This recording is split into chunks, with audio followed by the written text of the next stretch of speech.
Tov. On va essayer ensemble.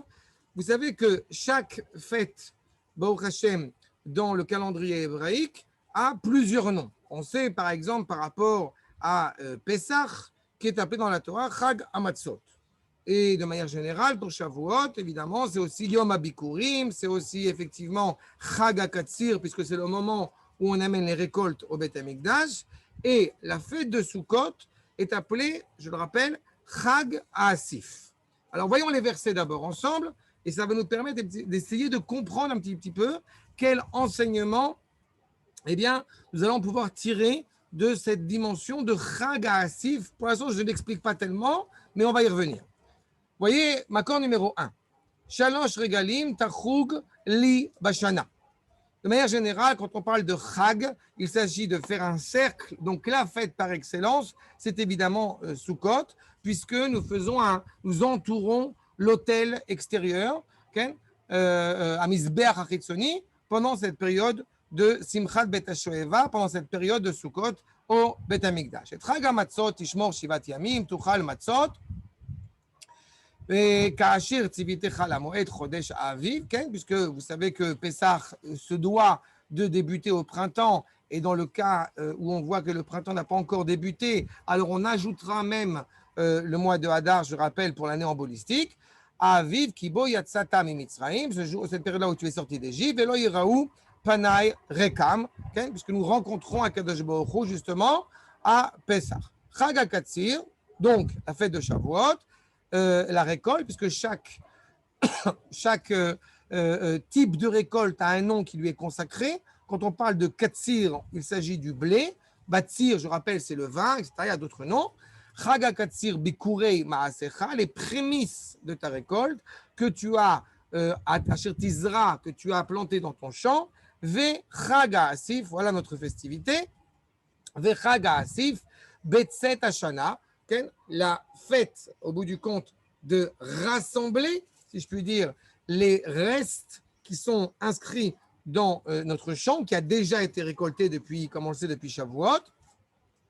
Betset Hashana, quand on passe justement d'une période vers une autre. Beaspecha et maasecha minasede, au moment où justement tu vas récolter tous ces restes, ce foin, ces derniers éléments qui sont sur ton champ pour que tu puisses préparer, eh bien, au bout du compte, le champ pour l'année prochaine, pour l'année qui vient. De nouveau, dans Makor numéro 2, Chag Shavuot Aselecha Bikurei Katsir, Chitim, le blé que nous allons récolter à Shavuot, et Chag HaAsif Tkufat Hashana. Qu'est-ce que ça signifie au bout du compte? Va nous dire justement Rashi, Makor numéro 3, Bezman she'ata osef tevuatecha, minasade labait. Ce détail va être important par la suite. Chag HaAsif, le moment où, au bout du compte, tu rassembles ce qui reste de ta récolte de ton champ vers ta maison.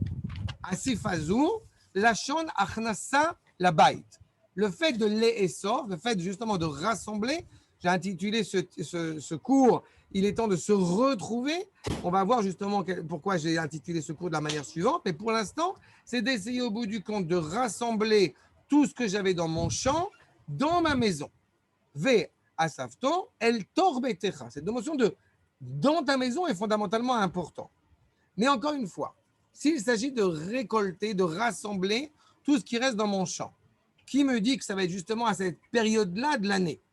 Alors, on va essayer de voir justement le Midrash Halacha dans le Sifra Makor numéro 4, Beaspechem et tevuat haaretz, au moment où vous allez justement récolter, rassembler cette récolte de la terre, Aber et Hashana, c'est Achad, Basefat Aperot.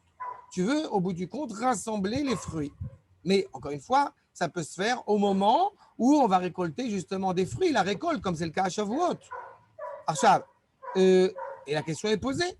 La Gemara va nous dire non, parce que ce n'est pas au bout du compte où tu vas rassembler la récolte, tes fruits, ces fruits qui sont sur ton champ, non. Beaspecha migronecha mikevecha. Migronecha velo kol gronecha. Ce qui reste au bout du compte sur ton champ, c'est la paille, c'est le foin. Toutes ces choses qui, a priori, j'ai envie de dire économiquement parlant, n'ont pas de grande importance. Mikevecha, velo kol kevecha. Pas de tout ce qu'il y a, mais juste ce qu'il y a sur ton champ. Ibe aspecha, migronecha, mikevecha. Ichol mikzatam, peut-être qu'il va rester un petit peu à l'approche de Shavuot, ce qui reste encore une fois après avoir amené ses récoltes. Non. Beaspecha metevu taretz, quand ishtadel laber et hashana. On va même encourager, de la même manière qu'on va encourager de rajouter un mois de Hadar pour que justement, à l'approche du printemps, qu'on puisse apporter justement ces récoltes à Shavuot, de la même manière que justement, il faut que la fête de Sukkot, eh bien, démarre à la fin de l'été, j'ai envie de dire, à l'automne, dans cette période transitoire entre ce qui va être l'automne, puis, au bout du compte, l'hiver. Berov asefat kol haperot, qu'au moment où la plupart de ta récolte a déjà été récoltée. Pour l'instant, poursuivons sur cette notion agricole, parce qu'on va voir évidemment, comme je le dis, les implications qu'il y a derrière. Dans le livre de Vaïkra, il nous est dit, Makor numéro 5, quand est-ce que ça se trouve?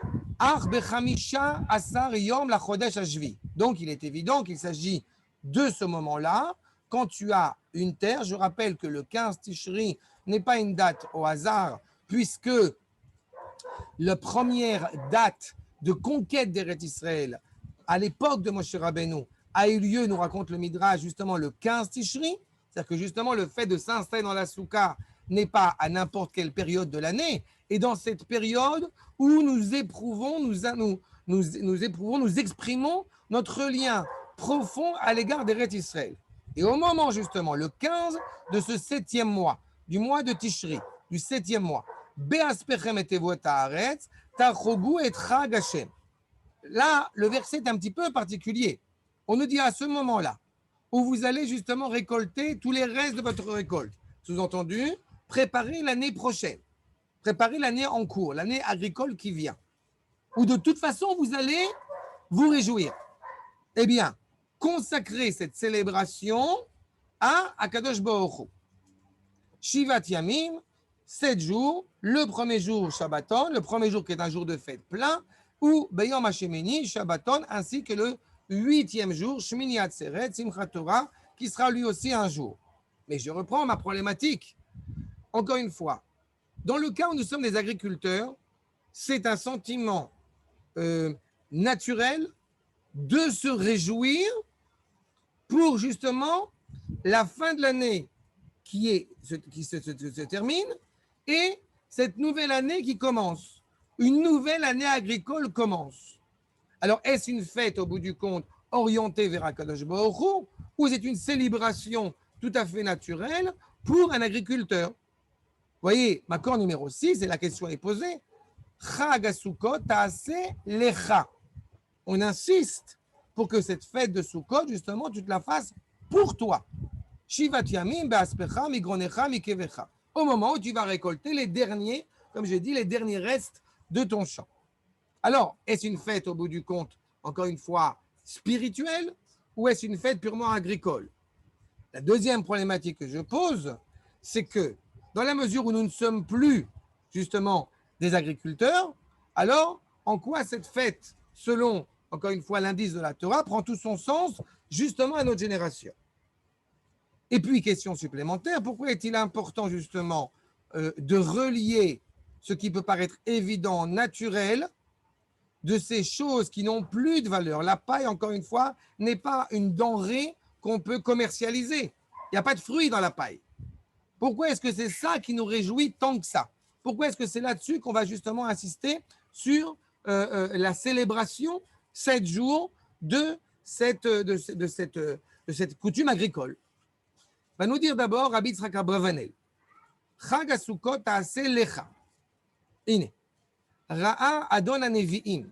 Moshe Rabbeinu, alav hashalom, a vu justement l'importance de se souvenir ici de la fête de Sukkot. Imeyot. Chez Gvar Itbaer Beparashat HaMoadim, alors qu'elle a déjà été comprise, elle a déjà été explicitée. Mais il y a une intention supplémentaire. Aval bier kan, od, sheyechouyav lachug et achag hazeh, kol shivat hayamim. Ce n'est pas seulement l'obligation de fêter, de célébrer la fête de Sukkot, mais c'est le fait de la célébrer dans le Beth Amikdash. Bebet Abechira. Kizelo Niskar Shama. Parce que justement, ça n'a pas été insisté là-bas. Vous savez que les 3 fêtes de pèlerinage, au moins une d'entre elles, à la vérité les 3, mais au moins une d'entre elles, justement, eh bien, nous devons nous retrouver au Beth Amikdash. Et justement, celle qui est la fête par excellence, qui clôt toutes les fêtes de pèlerinage, Pessah étant la première, Sukkot, eh bien, est la dernière. Vezir kan ala simcha, shelo niskera sham beparasha. Et l'importance, puisque vous savez que c'est ce temps de réjouissance, Zman Simchatenu, qui est clairement exigé pour cette fête de Sukkot. Omnam, Perouj Aktuvim Veyanim Kachu. Vous voyez ce que nous dit le Rav Yitzhak Abavanel, ce qui est en gras. Chez Kol Bnei Adam, Achrei Asefat Vuotehem, Yasu Smachot, Vegil, Italsu Bebirkatam, Veribui Tvuotehem. Justement, une fois qu'ils ont récolté, qu'ils ont préparé cette terre pour la nouvelle récolte, ils se réjouissent pleinement. Et les filles chez Israël, Bezman Hazeh, Ayud Votehem, Kulam Neesafot Minasadeh, Venichnesot Bevatehem.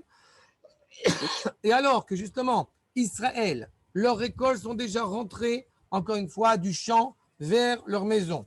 Ce qu'ils devaient avoir ont eu. Ils se sont enrichis. Alors, le Lévi et les gens qui sont justement, qui ont besoin, les nécessiteux, tous ceux-là ont déjà reçu ce qu'ils devaient recevoir. Begronot, Beekevim, tout ce qu'on devait donner aux Lévi, donner aux pauvres, donner évidemment aux Kohen, tout cela a déjà été donné. Tout ce qu'on va ramener au bout du compte réellement chez soi. C'est clairement une période, encore une fois, gratifiante, réjouissante. Chaga Asif, les fiches et où Achrei Asefat Advoa. Une fois qu'on a bien récolté au bout du compte toute cette récolte. Ine, mipneze, Chag HaSukkot ta'aseh lecha shivat yamim. On a cette joie naturelle de se retrouver justement, et encore plus à Shmini Atzeret, où nous allons, comme je l'ai rappelé il n'y a pas si longtemps que ça, puiser au bout du compte toute cette joie de ces 7 jours dans la maison, de nouveau, quand nous rentrons dans notre maison à Simchat Torah. Shivat Yamim. Velo Amar Kan, il n'a pas été dit comme cela, ni pour Pessah, ni pour Shavuot. Rotzel Omar, Chag HaPesach ta'aseh lecha, ou Chag HaShavuot ta'aseh lecha, ki im bechag HaSukkot. À Pessah, au bout du compte, le sacrifice de Pessah que nous amenons à tous les signes d'un sacrifice public, même si on le fait en tant que famille ou en tant qu'ensemble, le don de la Torah où on s'est préparé pour que le peuple reçoive la Torah, il n'y a pas cette mise en évidence au bout du compte de soi, de l'individu, de faire pour toi cette fête.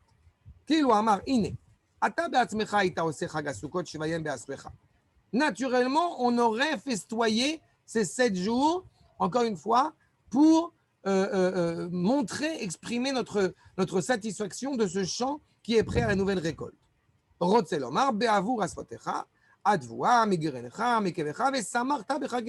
Tu te réjouis naturellement.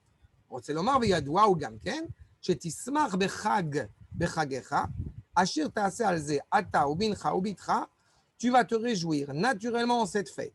Toi, tes enfants, tous les gens de ta maisonnée, tout cela parce qu'encore une fois, la récolte qui reste est bien, encore une fois, rentrée dans les portes de ta maison. Ceux qui, évidemment, étaient riches se préoccupent de donner aux pauvres et sont loués, encore une fois, dans leurs actes. Kolze yadoua. Et tout cela, encore une fois, est connu chez tous les agriculteurs, leur rapport à la terre, toute la parnassa qui, au bout du compte, est intimement reliée à cette terre. Sans même en être obligé. Je n'ai pas besoin de t'obliger à faire cette fête. Naturellement, tu l'aurais faite. Mais bli mitzvah. Davka, dans cette dimension naturelle, où on se réjouit d'un nouveau cycle, d'une nouvelle période qui s'engage, eh bien, on ne doit pas seulement se réjouir à titre individuel, mais on doit s'en réjouir par obligation devant Akadosh Baruch Hu. La reine, Ineni mevakesh mimcha. Je te demande que tu fasses tout cela, les Shem Mitzvah, pour honorer Akadosh Baruch Hu. Pas seulement, encore une fois, d'une réjouissance naturelle, mais que cette réjouissance soit intimement reliée à Akadosh Baruch Hu. וזה אמרו שיבת ימים תחוג לשם אלוהיך במקום אשר יבחר. Encore une fois, et justement, qu'est-ce qui va exprimer clairement que cette réjouissance naturelle, elle va être intimement reliée à Kadosh Baruch Hu, parce que tu vas t'en réjouir justement dans le palais du roi, au Beth Amikdash. רוצה לומר, את החג שיהיה ראוי שתעשה מעצמך, תעשה אותו להשם אלוהיך. ועשה אותו במקום אשר יבחר, לא בשעריך, כי זה מה שתעשה לשם מצווה. C'est là que tu fais exactement ça au nom de la mitzvah. Mais il y a une remarque malgré tout qui s'impose. Est-ce qu'il aurait pu en être autrement? On n'a pas cette indication de la même manière qu'on va à Pessah faire le Korban Pessah, qu'on va à Shavuot, on va amener les Bikurim. Cela paraît évident pour ces deux autres fêtes, on n'a pas besoin de le ramener. Et ici, on a besoin de le dire. À la vérité, imaginons-nous une seule seconde, c'est ce que va nous dire le Ramban, notamment que je n'ai pas ramené ici, mais imaginez-nous une seule seconde qu'on sort d'Égypte et qu'on arrive directement en Eretz Israël. Alors dans ce cas-là, il n'aurait peut-être pas forcément été nécessaire d'exprimer ce rapport à Sukkot, puisque de toute façon, encore une fois, c'est ce qui reste de notre terre, comme il a bien été précisé, de notre terre. Donc pas de la situation, encore une fois, de pérégrination dans le désert dans lequel on a pu se trouver.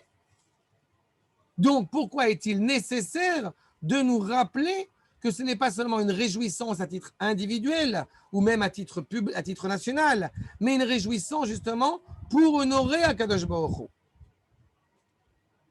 Alors, c'est ce que justement, merci pour la question, c'est ce qu'on expliquait à l'instant, sur le fait que naturellement, on aurait pu, je reprends la question de la famille Ada, on aurait pu naturellement dans le livre de Vaïkra mettre en évidence que c'était une réjouissance, que de toute façon, on se réjouirait dans notre rapport à la terre, mais que justement, il faut y adjoindre le rapport à Kadosh Baruch Hu. Justement, pourquoi dans Sefer Dvarim? Parce que naturellement, dans le Sefer Dvarim, on rentre en Eretz Israël. On rentre en Eretz Israël impliquerait peut-être que je puisse être sioniste sans évoquer la Torah.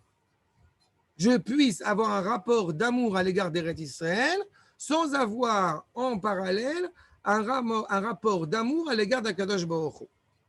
Mais cela devrait être évident.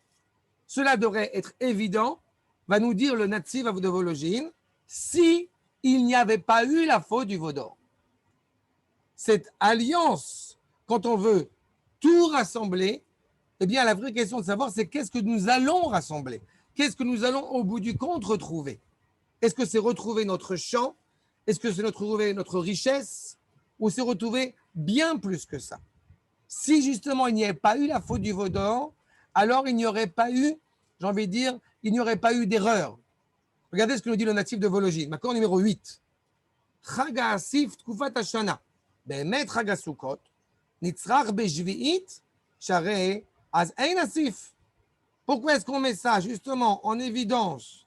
Ça fait 5 minutes que je vous parle de rassembler ces récoltes, alors qu'à ce moment-là de l'année, on rentre dans l'hiver, il n'y a plus de récolte. Pourquoi est-il nécessaire de mettre en évidence le fait de rassembler cette récolte qui est juste une préparation pour l'année prochaine? Mais va nous dire le Netziv, Chag ha'asif mishum atkufa dirtiv kan, comme cela est dit dans le traité de Sanhedrin, que yesh תקופה בה דווקא בחול המועד, שאפשר לאסוף דבר העבד, de la même manière qu'une personne qui aurait une perte conséquente aurait le droit de travailler à Chol HaMoed, donc ça serait une évidence, et on ne va pas fixer forcément une fête pour ça. Mais tout cela, eh bien, va nous dire le Netziv, arrive après la faute du veau d'or. Des Kodem Maaseh Ha'egel, lo ba'u shte regalim, אלו אלא בשביל שמא בטבע המדינה לחוג בעת קציר ועסיף. Avant la faute du veau d'or, il y avait un rapport évident entre le bas et le haut, j'ai envie de dire, et entre le haut et le bas, entre la terre d'Eretz Israël, dans ce qu'on va y récolter, et un Kadosh Baruch Hu. On n'avait pas besoin justement de nous demander une extrême prudence pour ne pas oublier au bout du compte au nom de quoi, pourquoi, avec quelle joie nous allons au bout du compte nous attacher à la terre. ולא בא הכתוב להזהיר עליהם, אלא שיהיו חג לשם, honorer הקדוש ברוך הוא. אבל אם לא היה חג ברצון האדם, אינו מבואר. on va demander expressément à l'homme une qualité intrinsèque à lui, une expression de sa vraie volonté, de son authentique volonté, et on va la rattacher à Kadosh Baruch Hu. Pesach, à Kadosh Baruch Hu, au bout du compte, s'est révélé à nous par le biais du Korban Pesach. Et la fête, on l'appelle Chag Pesach, en référence au sacrifice que Akadosh Baruch Hu a montré son amour pour nous en nous épargnant en Égypte. Shavuot, le don de la Torah, et même au niveau agriculture, au niveau agricole, où nous amenons justement cette récolte au Beth Amikdash en reconnaissance à l'égard d'Akadosh Baruch Hu, parce que justement, il nous a fait preuve d'une grande grâce, d'une grande bonté, puisqu'il a enrichi nos récoltes. Mais Sukkot, il y a une réalité naturelle, quotidienne chez l'homme, une préparation, comme j'ai dit, un roulement, une nouvelle période. Donc, la volonté de l'homme semble la plus mise en avant. Et c'est à ce moment-là, on va lui demander expressément, quelque part, de te couper des éléments les plus naturels pour te rattacher à Kadosh Baruch Hu. Pas parce que Kadosh Baruch Hu s'opposerait aux éléments naturels, mais parce qu'il ne veut pas que l'homme soit au bout du compte assujetti à cette nature, plutôt que d'être intimement relié à Kadosh Baruch Hu. Et dans cette relation à Kadosh Baruch Hu, il va être relié à cette réalité naturelle. Et non mais voir, s'il n'y avait pas eu la faute du veau d'or, cela serait une évidence.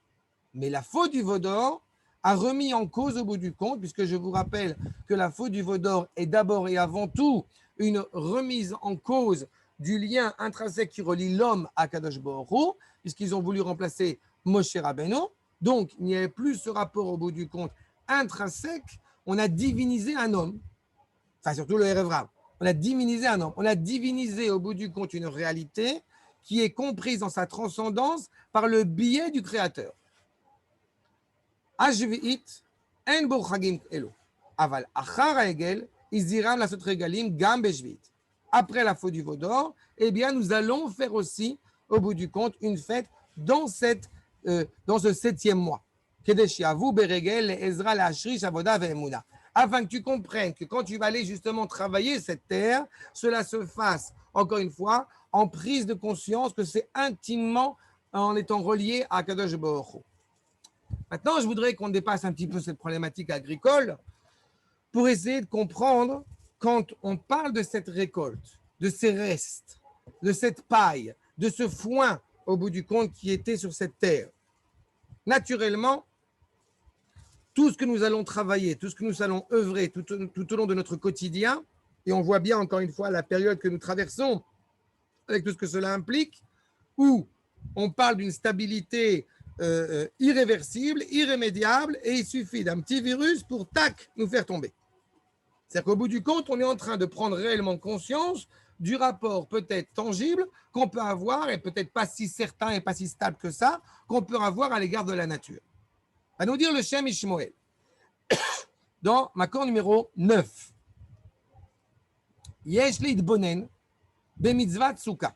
Quand on va regarder justement cette mitzvah de souka, où on a appris, même pour construire notre souka, pour construire notre srach, tous les restes, migronecha, comme on l'a expliqué tout à l'heure.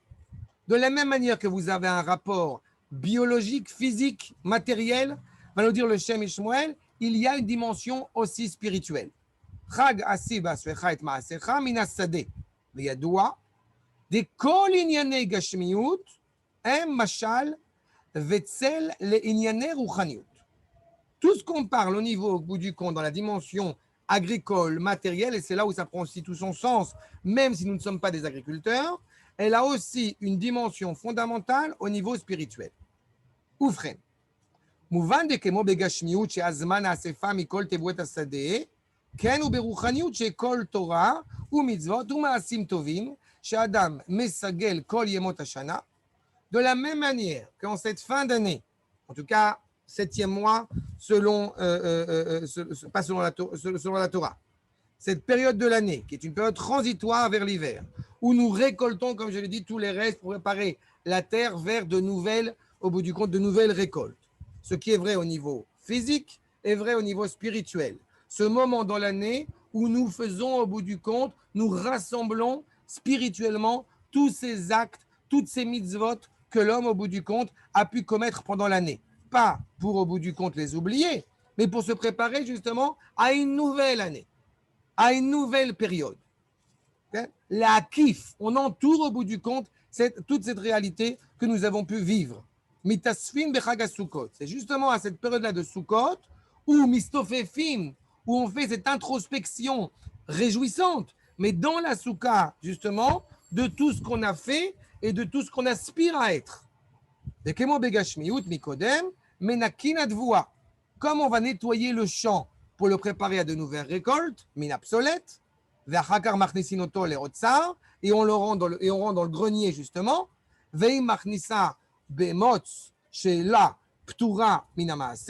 et si on l'a rentré en plus de ça avec ce motz, le motz, pour qu'on en parle tout de suite de quoi il s'agit exactement, je voudrais vous faire partager ce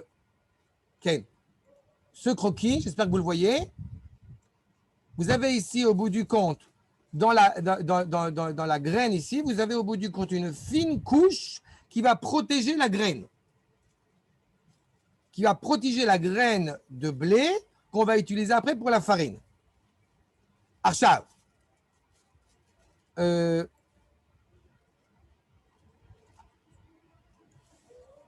Ken.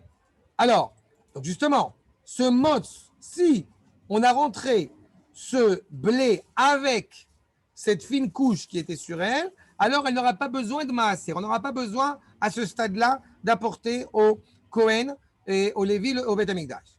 Chez Aderech B.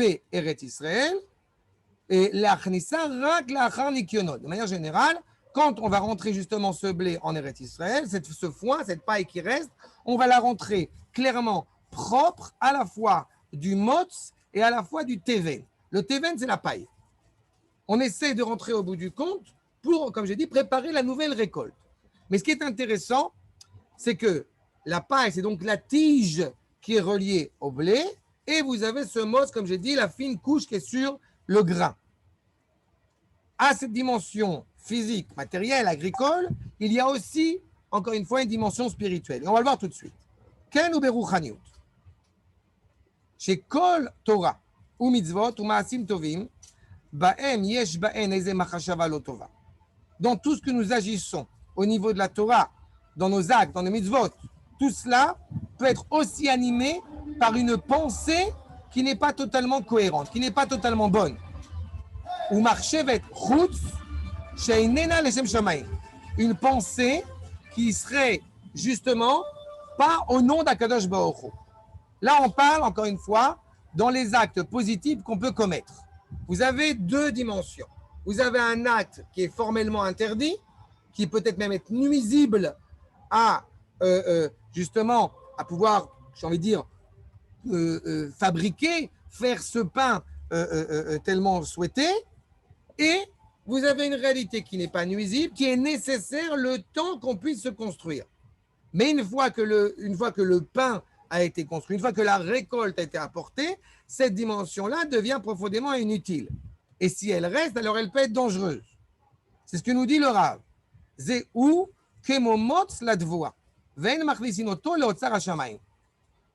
En Eretz Israël, nous a dit le Rav, on va rentrer au bout du compte ce foin propre, sans aucun protecteur, sans rien du tout dessus. On ne veut plus mettre au bout du compte uniquement la solette. On ne met plus l'absolète, on ne met plus de détritus encore une fois, dans notre grenier pour préparer le champ à la nouvelle année. Ach, Berosh Hashanah ve Yom Kippourim. Qu'est-ce qui s'est passé en cette période de Rosh Hashanah et Yom Kippourim? On a essayé justement d'annihiler, d'enlever, de gommer toutes les zones d'ombre, toutes les zones obscures, toutes les choses qui pouvaient au bout du compte nuire à la nouvelle récolte en préparation. Berosh Hashanah ve Yom Kippourim, shereshaim gmurim nirtavim ve nirtamin.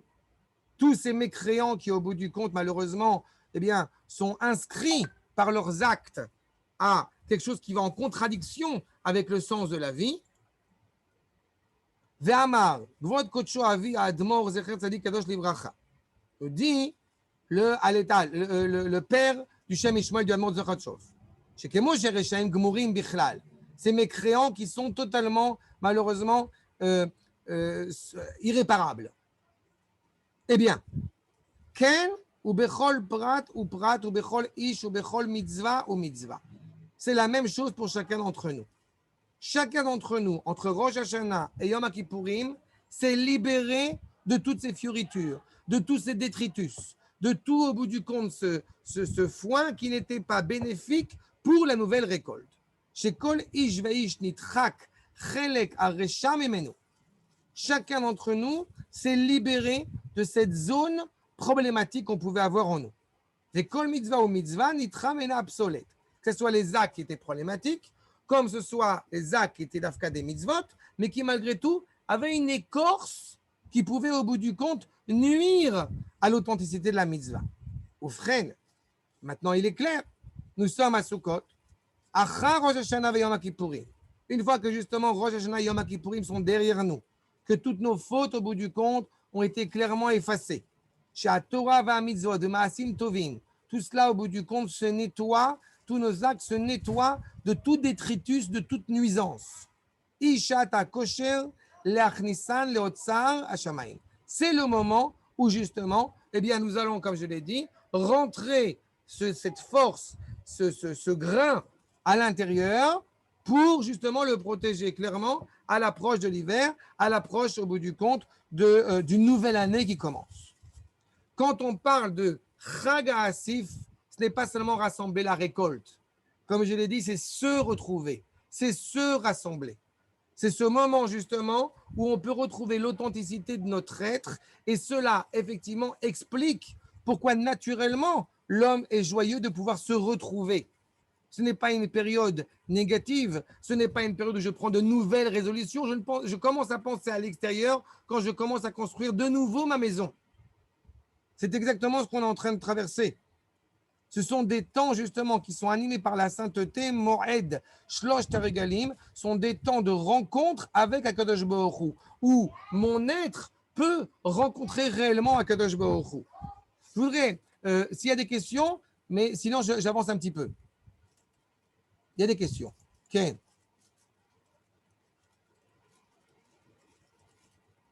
Alors justement, la Gdusha, la question que pose effectivement Ken, il a fait. Alors, d'abord, quand on parle de tzadikim, le sens obvi de tzadik, c'est d'abord faire ce qui est juste. Et à partir du moment où justement on parle d'expression de sainteté, on parle d'expression de sainteté à l'échelle du peuple. Ce ne sont pas justement des tzadikim qui vont aller au Beth Amikdash, c'est tout le Ham Israël. Quand justement les chachamim qui sont en train de se réjouir devant nous sont là pour une seule et unique raison, c'est pour nous faire intégrer justement cette cohérence, cette authenticité.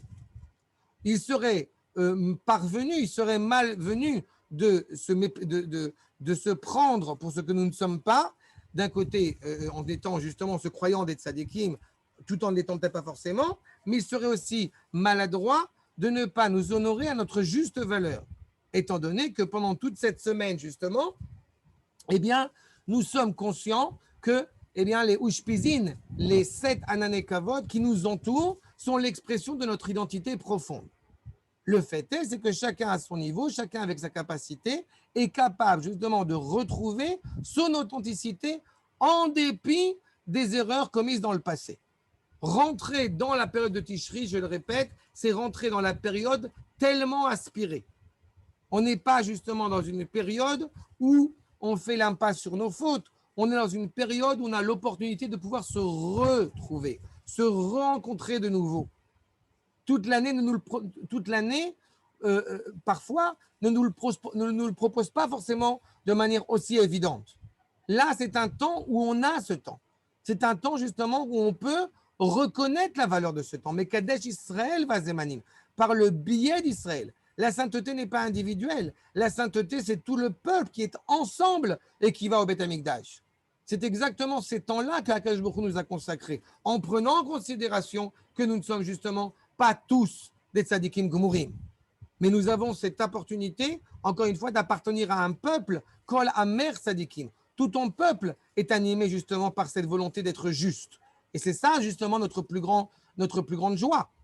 C'est justement de nous retrouver dans cette authenticité. Donc, ce n'est pas seulement rassembler justement les choses qui sont autour de nous dans la récolte, c'est de rassembler même après avoir sondé, comme on a fait à Pessah quand on cherchait le Hametz dans tous les coins, c'est après avoir sondé justement tout ce qui pouvait nous animer de l'intérieur et qui pouvait être une fioriture pour trouver cette identité authentique. Quand elle est coupée au bout du compte de la nature terrestre, ça veut dire qu'elle n'est pas naturelle, ça veut dire qu'elle est au contraire profondément naturelle. On se coupe, on prend le srar qui est coupé de la nature, qui est déraciné de la nature terrestre profondément pour retrouver notre nature authentique, celle qui prend sa source justement dans le ciel et pas par terre et pas en bas. Mais on ne vient pas avec mépris à l'égard du rapport à la terre. On vient juste lui donner son sens le plus authentique. Va nous dire le Maharal de Prague dans Gvurot Hashem. Azmanim amekudashim, ces temps justement animés par la sainteté dans la Torah, Matzanu shalosh miem, chiber hakatuv otam beyachad. La Torah les a réunis ensemble, Chag HaMatzot, Chag HaShavuot et Chag HaSukkot, comme vous le savez, qui sont appelés les trois régalim.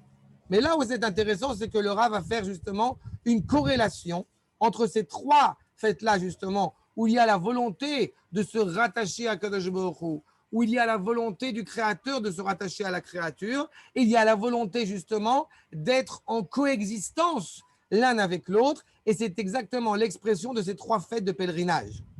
Justement, regardez, s'il vous plaît, ligne 29. Yesh leolam chazara ve'asefa she'achar tachlit hakol haolam ne'esaf. Il y a pour l'éternité une volonté, justement, de se retrouver. Après avoir atteint l'absolu, après être rentré dans le Kodesh HaKodashim, le jour du Yom Kippourim, nous avons une volonté, justement, de retrouver cette identité qui est intimement reliée. El HaMekayem, she'en amida leolam be'atzmo, ve'ne'esaf el HaMekayem she'bo nitla. Ça ne veut pas durer pour l'éternité d'être justement dans cette, comment dirais-je, dans ce manque de dynamisme. Le monde est rempli, encore une fois, de complexité et on peut se perdre dans ce monde. C'est pour ça qu'il y a trois choses sur lesquelles, au bout du compte, eh bien, le monde tient. Le monde tient justement sur la Torah, le monde tient sur la Avoda et le monde tient justement sur la Gmilut Chassadim. Quand le Rav, justement, va en parler dans quelques secondes, de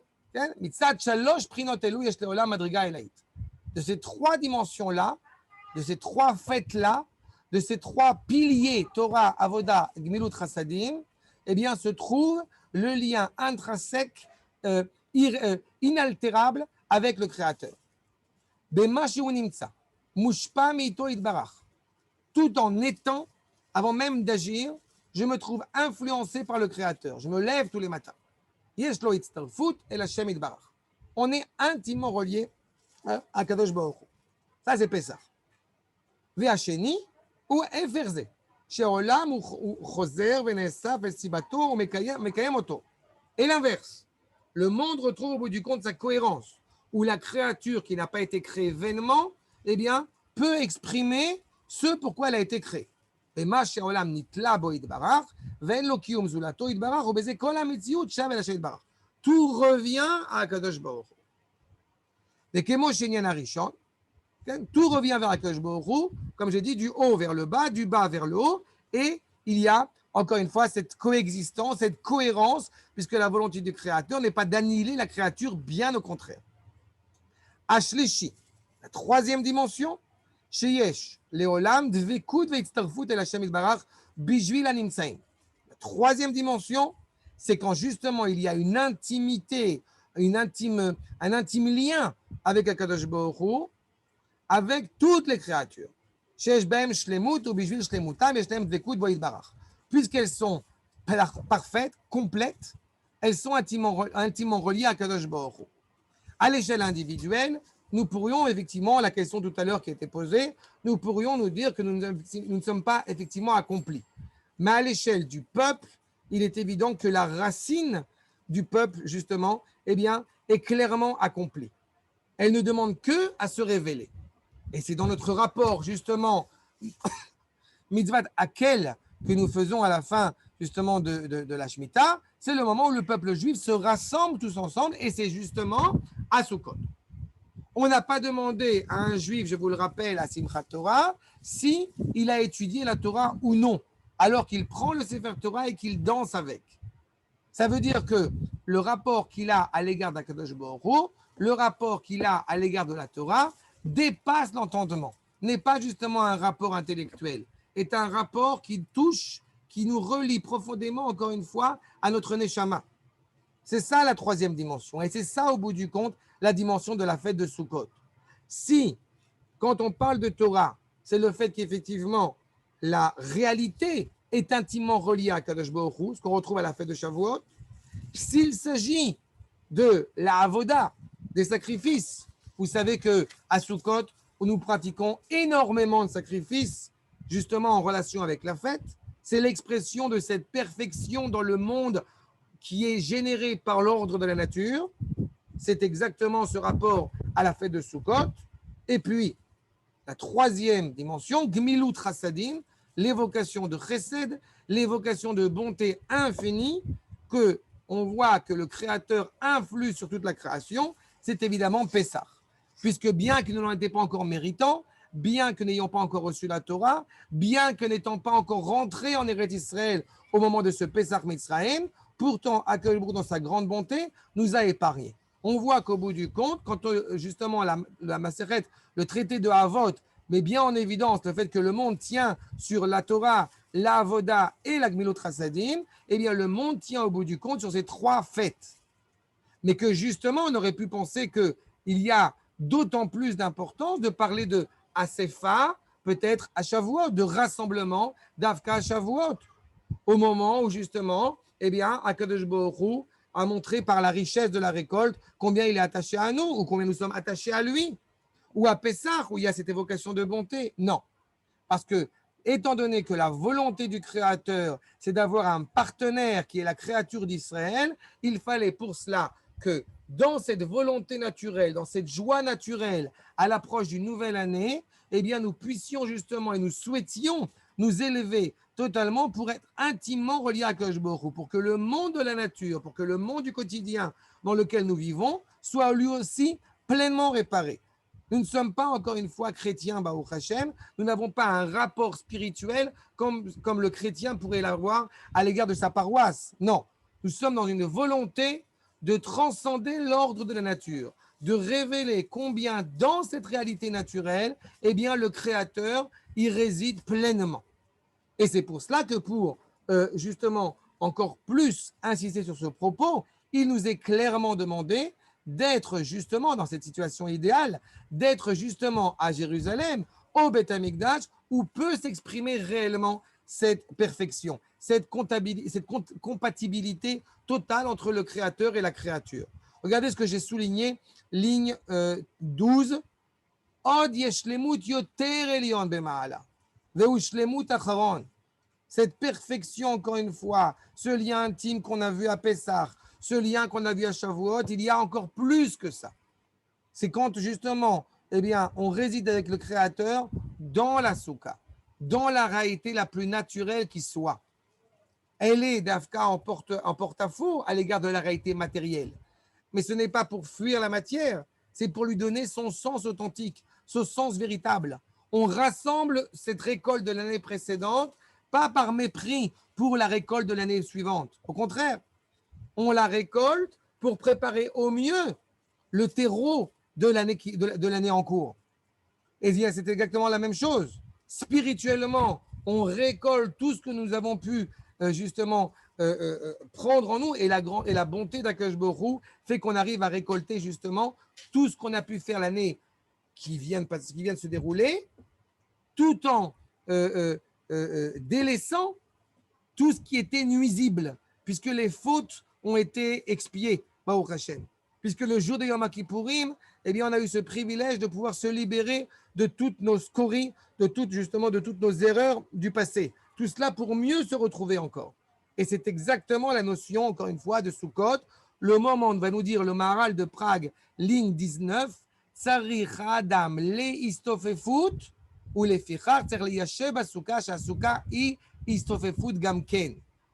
la soukha est exactement ce moment, encore une fois, du rassemblement. Je vous rappelle par la même occasion que pendant tout le mois de Elul, et ce jusqu'à Yom Kippourim, nous avons évoqué les David Hashem Ori Veishi dans le Mizmor Kav Zain, où nous disions justement que Ori est rattaché à Rosh Hashanah, ma lumière, l'essence même de ma lumière, Ishi, la source même de ma délivrance, et le Bet Amikdash, quand les ennemis veulent attaquer David, Itzpeneni Besuko, Akadosh Baruch Hu va me cacher dans sa souka, c'est-à-dire dans le Bet Amikdash. C'est que l'endroit justement le plus stable, le plus intime, le plus inaltérable, le plus intouchable, à tel point que il y a par exemple, et même si ce n'est pas la halakha, c'est bien de le signifier, que la souka, nous dit le Rav Chaim de Tzanz, que si un goy met les pieds dans la souka devient caduque, devient psoula. À tel point que justement c'est un moment d'intimité entre le Créateur et Am Israël. Et donc personne, c'est vrai pour toutes les fêtes, mais d'autant plus pour la fête qui nous anime pour Sukkot, où justement c'est un lien d'intimité entre Israël et Akadosh Baruch Hu, et par conséquent un goy ne peut pas s'y trouver. Un goy ne peut pas au bout du compte se rattacher de la même manière que dans le désert, les Hanané Kavod, les nuées qui nous entouraient, eh bien les non-juifs ne pouvaient pas au bout du compte eh bien voir Israël, ne pouvaient pas approcher d'Israël. C'est exactement cette problématique-là. C'est se retrouver pour retrouver son identité, encore une fois, première, authentique, pour démarrer cette année justement en étant pleinement hébreu. Regardez, avec votre permission, ce que va nous dire le Shem Ishmoel, Makor numéro 11. Justement, le motz dont je parlais à l'instant. Quand on a construit ligne 25, quand on a construit au bout du compte tout au long de l'année, il y avait, comme je dis, des denrées qui étaient nécessaires pour cette construction et certaines qui pouvaient être nuisibles. Ainsi va nous dire justement le Shem Ishmoel, Yesh shne mine psolet badvoa. Il y a deux choses qui sont des détritus à l'égard de la récolte. Motz vateven. Comme on a dit, l'écorce de la graine de blé et la paille. Amotz, ein memenu shum toelet vezorim oto la ruach. Le motz, cette écorce, n'a d'autre utilité que d'entourer le grain tant que le grain n'est pas suffisamment mûr. Une fois que le grain est suffisamment mûr, eh bien, cette écorce eh bien, est balayée par le vent. Le vent le rejette dehors. Alors que cette tige, la paille, même si par rapport évidemment à la récolte devient inutile, elle est malgré tout cette paille, ce foin nécessaire pour nourrir les animaux. Ça veut dire qu'au bout du compte, il y a une réalité dont il faut se protéger et il y a une réalité qui au bout du compte peut être nécessaire jusqu'au moment où elle ne le sera plus. Le bovin qui va manger justement ce foin. Et tout ce qu'on a besoin autre que cela. Eh bien, c'est la même chose au niveau spirituel. Amitzvot ou ma'asim tovim. Yesh psolet, shenitra legamre. Il y a des détritus au bout du compte qui sont repoussés totalement. Ce que le vent, au bout du compte, peut faire disparaître, peut faire oublier. Je vois, et malheureusement on le voit encore ces derniers temps, sur le rapport à ce virus, où on est tous en train d'entendre, on est tous, pas tous, mais beaucoup d'entre nous sont en train d'attendre quand est-ce qu'ils vont trouver le vaccin. Mais après ce virus, et combien de fois j'ai eu l'occasion avec Dov d'en discuter, sur ce postulat qu'un virus n'est pas, encore une fois, une fatalité en soi. Et malheureusement, la question qui est posée, c'est quand est-ce qu'on va trouver le vaccin? Mais la vraie question, Mechila, la vraie question qui doit être posée n'est pas seulement celle-ci, avec toute son importance. La vraie question, c'est qu'est-ce que nous allons faire au bout du compte pour corriger toute cette réalité-là? Toute cette réalité, encore une fois, qui est une réalité, encore une fois, tout ce qu'il y a de vrai au niveau physique est aussi vrai au niveau spirituel et donc moral. Qu'est-ce que nous allons faire pour essayer de corriger à l'échelle globale pour donner un sens réel à cette réalité naturelle qui nous anime. Et si l'homme ne se pose pas cette question-là, si l'homme ne se positionne pas en essayant de se retrouver, en essayant justement d'opérer une introspection sur la valeur, encore une fois, du monde dans lequel nous nous trouvons, eh bien, cela sera, hélas, un virus qui va en annoncer un autre. Alors que naturellement, le monde de la nature, tel cette écorce qui est là pour protéger la graine, n'a de sens que justement pour que la graine puisse mûrir. Mais une fois la graine a saisi ce pourquoi elle est, qu'une fois que la graine a saisi quel est son rôle, alors naturellement, eh bien, cette écorce, comme on a dit, est balayée par le vent. C'est exactement le fond du problème. Les fautes, va nous dire le Shem Ishmael, Shen kmumotz les dvoa, ces fautes, en keklipot, ces fautes qui au bout du compte sont des écorces à la mitzvah, qui nous empêchent au bout du compte, qui sont d'une certaine manière une écorce qui empêche à l'homme de voir au bout du compte l'authenticité. Combien est-il important d'avoir un srach sur notre tête dans la soukha, mais combien est-il important que ce soit un srach qui ne soit pas trop épais, qu'on puisse y voir les étoiles. Un ami m'a demandé il n'y a pas longtemps, pourquoi est-ce que c'est-il important de voir les étoiles? Parce que la fête de Sukkot est intimement reliée à Yaakov. Si le soleil et la lune eh bien, expriment la dimension d'Avram et de Yitzhak, les étoiles expriment la dimension de Yaakov. Il est profondément important, justement, de se remémorer notre lien, notre identité au père de la nation hébraïque, à Yaakov. Et cette écorce, justement, ces fautes pourraient nous faire oublier, nous empêcher de le voir. Tellement investi, justement, dans cette dimension, encore une fois, de la faute, de la transgression. Chez Avera Beyado. Arei chez Dimou Kaparat Yom Kippourim, Kemo Avarat Amotz.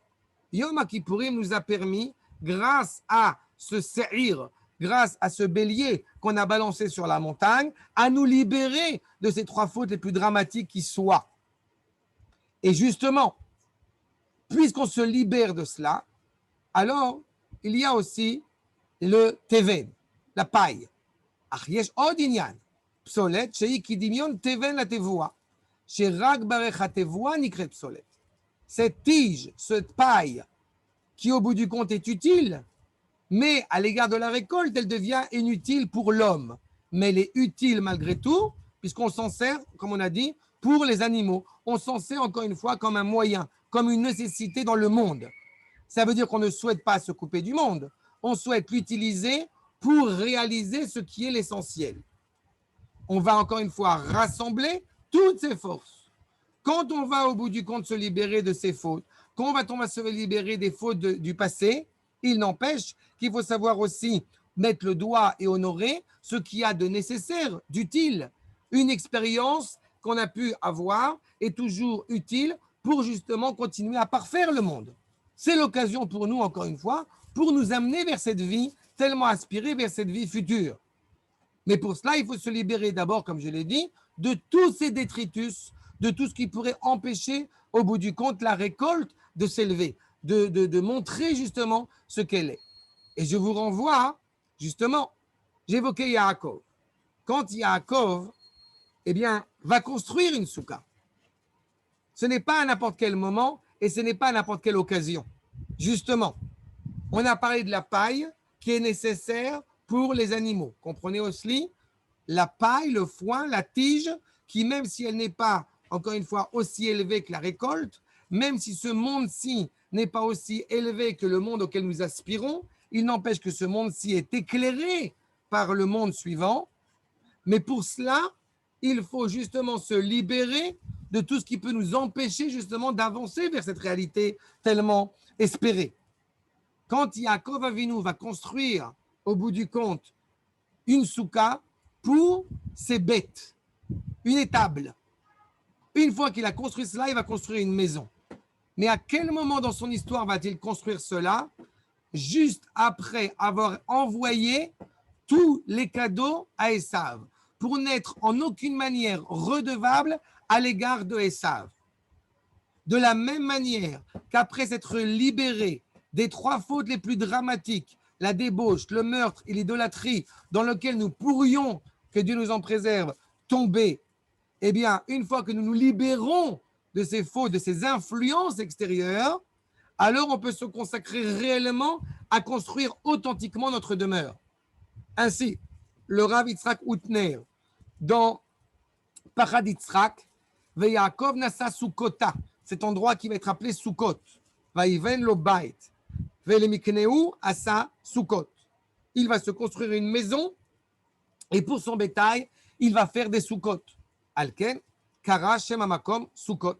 Aussi, il va appeler cet endroit justement Sukkot. Les filles et Arat Yemei Chag, Meir Lanu Perusho Kach. Grâce justement à la fête, alors à l'éclairage particulier dont nous profitons en cette fête de Sukkot, on comprend le Rav Utner le dit de la manière suivante. Amikne Azeh, Ushenishar Lo, Leachar Mishloach Hamatana Le'esav. Une fois qu'on a envoyé tout ce qu'on devait envoyer comme cadeau à Esav, ce qui nous reste, cette dimension essentielle qui nous anime, Ve'alo Itzurato Shel Chag HaSukkot. C'est exactement, encore une fois, la finalité, le sens de la fête de Sukkot. Ma Shenishar, ce qui reste, Etzel Yaakov, Leachar HaMa'amatz Lechaper Pene Esav al yedei avodat Seir LaAzazel Beyom HaKippurim. Après tout l'effort que nous avons fourni pour nous libérer justement par le renvoi de ce bélier, de cette dimension extérieure exprimée par le séhir, par le système pileux du bélier, que nous avons balancé le jour de Yom Kippourim, nous avons fait cet effort pour nous libérer de cela, de cette écorce extérieure, eh bien nous pouvons justement rassembler la dimension intérieure qui nous anime. Imken, Kachnae, Vekachyae. Ainsi est agréable le nom de cet endroit, Sukkot, Yetsuyan Davka Hashem Amikne. On va conserver ce qui est essentiel, encore une fois, dans notre dimension humaine, dans notre dignité. Mais tout cela, après, c'est pleinement libéré de nos scories. C'est exactement au bout du compte ce que nous rassemblons. C'est pour cela que, justement, la fête de Sukkot, elle est l'expression, encore une fois, de ce lien intime entre Am Israël et Akadosh Baruch Hu au quotidien, au naturel, au moment où la dimension justement de din, la dimension de justice ne peut pas nous atteindre si nous exprimons avec joie et donc avec amour ce lien qui nous relie à Kadosh Baruch Hu. Celle qui va utiliser ce terme de Asif dans la tradition, dans le livre de Bereshit, c'est Rachel. Au moment où justement on va être rattaché, au moment où elle va être rattachée à ce qui est essentiel chez elle, à savoir pouvoir enfanter Yosef Hatzadik. Justement, Yosef Hatzadik. Yosef qui est animé par cette volonté d'agir avec droiture, avec justesse, constamment. Va nous dire le Maor Vashemesh. Makor numéro 13. Deine, Bagamara. Dans la Gemara, on nous explique clairement, justement, puisqu'à l'époque, à l'approche à Rosh Hashanah, on rappelle que les matriarches sont tombés enceintes, semble-t-il, à Rosh Hashanah, Nifkedou Sarah, ve Rachel, ve Chana. Et on veut essayer de comprendre. Il n'est pas d'Afka de Rosh Hashanah. Pourquoi justement à Rosh Hashanah, eh bien, ces trois femmes aussi importantes sont tombées enceintes? Sarah, fondatrice de la nation hébraïque. Rachel, celle qui, au bout du compte, va donner le cœur de la nation hébraïque. Pas seulement d'être Israël, mais d'être d'abord et avant tout Yaakov. Chana, la mère de celui qui va fonder l'autonomie politique cohérente ici en Eretz Israël, la mère de Shmuel. Einyan ukar. Beolamot atartonim, yesh kitrug misitra dedina. Dans le monde dans lequel nous vivons, comme je le disais à l'instant, il y a des complexités. Il y a des comptabilités qui sont très difficiles à saisir. Il y a des virus. Il y a des réalités qui, au bout du compte, peuvent nous empêcher d'être authentiquement hébraïques, par n'importe quel milieu que ce soit, qui vont avoir des influences justement sur notre manière d'être, notre manière de penser, notre manière de parler, notre manière d'agir. Toutes ces réalités-là, encore une fois, eh bien, doivent être, je ne sais pas si c'est gommées, mais en tout cas, elles doivent être mises de côté pour ne pas perdre l'essentiel. Olamot atartonim itavu beyamin ou besmol keyadua. De tous les côtés. Invoqué par le chesed, invoqué par la justice, peu importe. On se trouve dans cette situation compliquée. Omnam. Mitziut olamot nitavu, mais olam achashava, shenikra arat olam. Je vous rappelle que Rosh Hashanah, c'est, nous l'avons dit plusieurs fois, Yom Arat Olam. Rosh Hashanah est le jour où le monde a accouché de ce qu'il devait accoucher, à savoir Adam Arishon avant la faute. Nous sommes pénétrés dans une réalité qui rattache l'homme à sa condition idéale. De la même manière que Avotenu, Imaotenu sont la mère, les matriarches sont les mères du sens de l'histoire. Je rappelle Sarah qui va enfanter Yitzhak, où on se réjouira du monde tel qu'il sera dans le futur. Chez M. Kol HaOlamot. On a l'aspiration à cet idéal dont on sait qu'il sera clairement vécu. Como Ara Takriv la Ledet. Chez Mimena Nitavu Kol HaOlamot. On s'approche justement de la naissance. De la même manière qu'après Yom Kippourim, nous avons dans la liturgie évoqué l'idée d'une renaissance. Puisque nos fautes ayant été expiées, eh bien nous renaissons. Sham en achiza besitra dedina. Là-bas, il n'y a plus la possibilité pour aucun ange accusateur, pour aucun procureur, justement, de nous faire oublier qui nous sommes. Les ketrok sham. Qui en sham yamin ou smol. Il n'y a pas de droite, il n'y a pas de gauche. Tout est dans la droiture. Tout est dans la cohérence. Et c'est exactement ce que va dire Rachel. Zé sheneemar etzel Rachel, Asaf Elohim et Cherpati, nous dit le Rav, le fait qu'Akadosh Baruch Hu, si je traduis littéralement, a rassemblé au bout du compte tout ce qui était l'objet de ma honte, Ratsa lomar et Asif otal et makom chez En roe ou mekatreg. Il m'a amené dans un endroit, si je puis dire, où personne ne pourrait porter atteinte à l'identité et au désir profond de Rachel, au désir profond justement de retrouver cette identité. Je vous rappelle que Yaakov et Rachel, on a eu l'occasion de le faire dans le passé, quand ils se rencontrent, eh bien, ils se rencontrent l'un l'autre parce qu'ils voient l'éternité qui, au bout du compte, les anime. Ashrina Benehem. C'est ce point, cet endroit qui est inaltérable, qui est intouchable. C'est ça, Asaf Elohim et Cherpati. Il m'a ramené à cet endroit où je suis réellement moi-même. Et c'est pour cela que c'est l'évocation totale, justement, et profonde de la miséricorde d'Akadosh Baruch Hu. Chag HaAsif, je l'avais déjà évoqué dans le passé, que Sukkot, Gematria 91, à la fois la Gematria de 65, le Shem Adnout, celui que nous servons, et à la fois Yud Kevavke. Et à la fois le nom d'Akadosh Baruch Hu, le nom de 26. Ça veut dire que dans la Souka, c'est être intimement relié, encore une fois, avec cette expression de la volonté d'Akadosh Baruch Hu que je porte en moi. Chelek Eloham Ime'al. On est relié à l'éternité. Il y a une telle évocation de sainteté dans Sukkot, justement. Parce qu'elle est la moins concrétisée d'un point de vue matériel, mais elle est la plus élevée au niveau justement de ce qui dépasse l'entendement naturel. Ce que les nations, évidemment, ne peuvent pas entendre et ne peuvent pas saisir. C'est ce qu'a fait Rachel.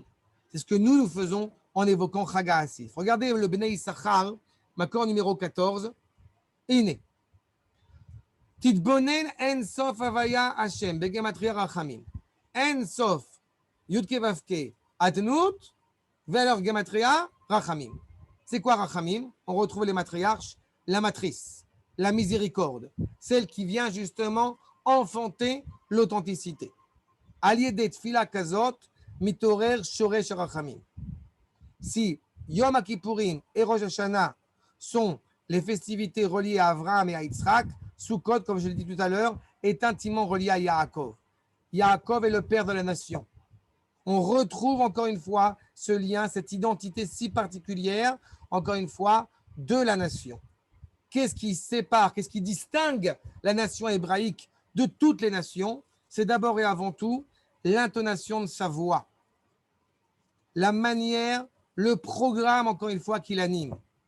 Dans un autre cours, j'ai eu l'occasion d'évoquer le fait que dans la plupart des civilisations dans le monde, on a besoin d'avoir un moment qui est hors nature. Mais au bout du compte, pour être totalement dans la dépravation. On sort du monde. Nous ne sortons pas du monde. Nous rentrons dans la soukha. Nous ne sortons pas de chez nous. Nous rentrons dans la soukha. Nous sommes reliés à l'essentiel. C'est ça, au bout du compte, la dimension de Chaga Asif. Quand on est capable de le percevoir, va nous dire le Bnei Issachar, Titbonen bechoshvan kol vedibur, vekavana begematria emet. Kol, la manière de parler, ce qu'on dit et l'intonation qu'on y met, tout cela est en valeur gematria, nous dit le Bnei Issachar, relié à la vérité. Il n'y a pas plusieurs vérités. Il n'y a pas des vérités.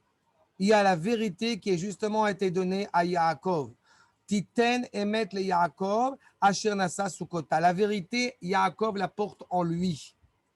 De la même manière que quand les anges avaient hésité sur la sérénité, sur le repos, sur la valeur de créer ou non l'homme, et que la vérité, justement, semble-t-elle, s'était opposée au vu du dur labeur que cela va demander à la création de l'homme, et que Baruch Hu avait envoyé cette vérité à terre, en disant que la vérité germera de la terre. Est née la vertu de Yaakov et la vertu de vérité. Par le biais de Yaakov, qui est relié à son authenticité, la vérité peut désormais germer. C'est ça qu'on est en train, au bout du compte, de rassembler. On ne rassemble pas seulement des dimensions extérieures, on rassemble ce qu'il y a de plus profond, encore une fois, en nous. C'est ça notre intention. Et quand nous sommes après la période de Rosh Hashanah et de Yom Kippourim, où nous avons justement le loisir de revenir pleinement et de dépasser tous les écrans qui pourraient justement créer un écart entre le créateur et la créature, par le biais de cette teshuva, eh bien nous revenons justement à l'essentiel. Je terminerai avec les propos du Rav Kook, Makor numéro 15.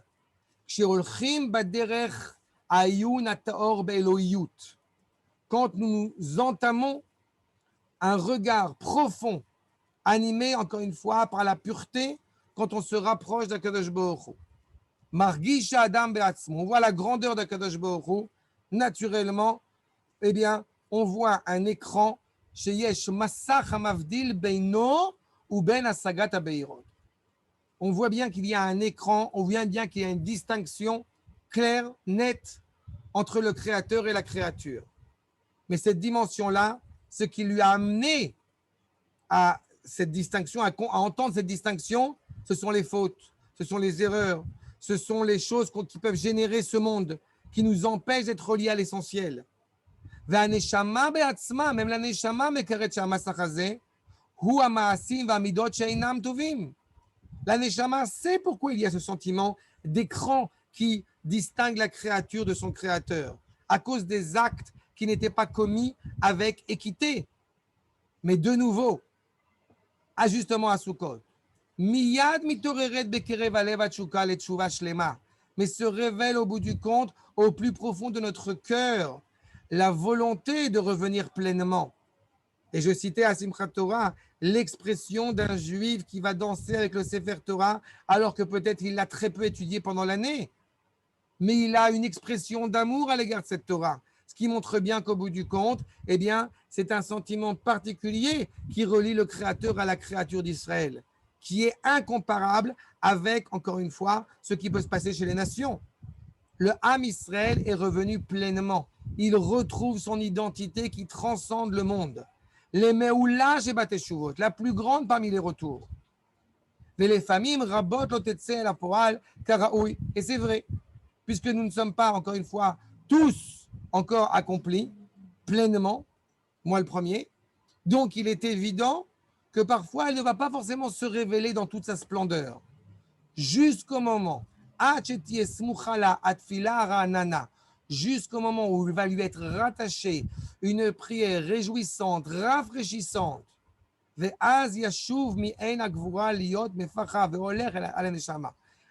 ça ce qui est en train de se faire à Sukkot. On n'a pas forcément la possibilité d'accéder au niveau le plus haut jusqu'au moment où on arrive aux fêtes de Tishri, où on a la possibilité de redonner justement ce souffle qui anime notre Neshama et qui nous permet d'être intimement reliés au Créateur. on se retrouve justement en cette période-là. Donc, je vous souhaite à chacun d'entre vous, Bezrat Hashem, qu'on puisse se retrouver réellement, pleinement dans notre identité profonde, que, comme disait le Esh Kodesh, une phrase que j'aime beaucoup citer en son nom, si que Dieu fasse que je puisse être juif, alors que le Hadmor n'était pas en train de se convertir, mais que Hachem fasse que chacun d'entre nous, dans nos actes, on puisse être en pleine cohérence justement avec notre identité profonde. Et c'est grâce à cela que nous amènerons Bezrat Hashem, la Geoula Shlema, la pleine délivrance sur notre terre ici, Bezrat Hashem en Eretz Israël. Moadim et Simcha. Des questions?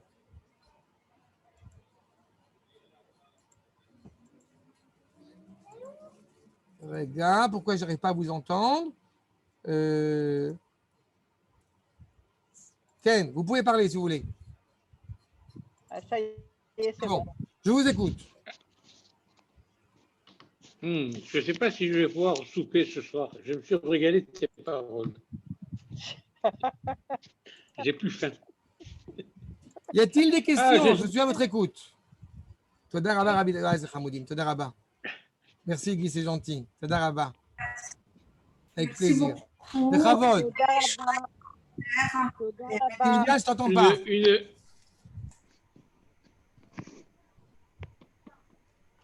Bechavod. Toda Rabba. David, une petite question. Oh, la Hazen Moadim et Simcha. Toda Rabba. Ken, David. Pour toutes nos fêtes, quelle est celle où on peut considérer que c'est pas la fête dans le sens qu'on veut le dire, c'est pas la joie. Yom Kippour.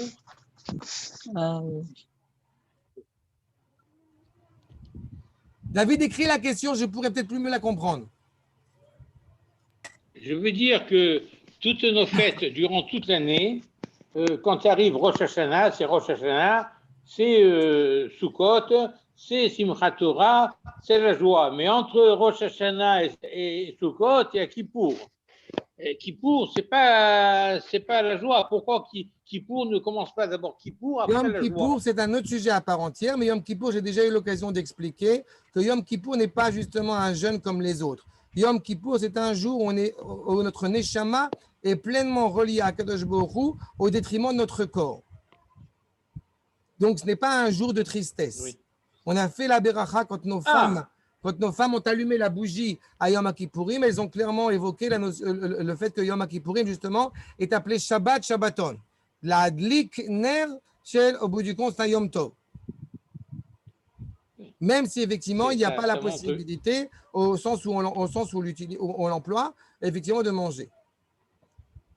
Mais c'est justement pour mieux se rattacher à Kadosh Baruch Hu avant de pouvoir justement reconstruire le monde terrestre, j'ai envie de dire, physique, comme on l'aspire. Oui, mais je suis très content de ça parce que je croyais que, tu vois, maintenant je sais que Kippour, le jeûne, c'est pas la même chose. C'est pas la même chose. Comme tous les jeûnes. Autre chose, le Chavod Lien. Voilà. Ça va, c'est clair? Bon, alors c'est bon. On va se revoir Bezrat Hashem après les fêtes. Bezrat Hashem pour le groupe de Naharia sur Derech Hashem qu'on va commencer. Bezrat Hashem avec plaisir. Je pense que ce sera sur Zoom. On aura le temps de se reparler. Je profite de l'occasion de vous rappeler qu'il y a la veillée de Sha'ana Rabbah avec notamment 3 cours, dont Mori Rosh HaYeshiva sur Zoom, le Rav Irmia. Et le 3e cours, en fait, c'est pas le Rav Avner, c'est moi qui le donne. Baruch Hashem. Alors, si vous avez. À quelle heure? Ça sera. À quelle heure? Je t'envoie la feuille. Ils ont enregistré les cours. Ils m'ont enregistré aujourd'hui. Je crois que c'est vers. C'est jeudi, je crois, de 11h, comme ça, jusqu'à 2h du matin. Il y a 3 cours et après, je t'envoie les informations. D'accord. Merci beaucoup. Avec plaisir. Merci. Bon, Santé à tout le monde. Amen.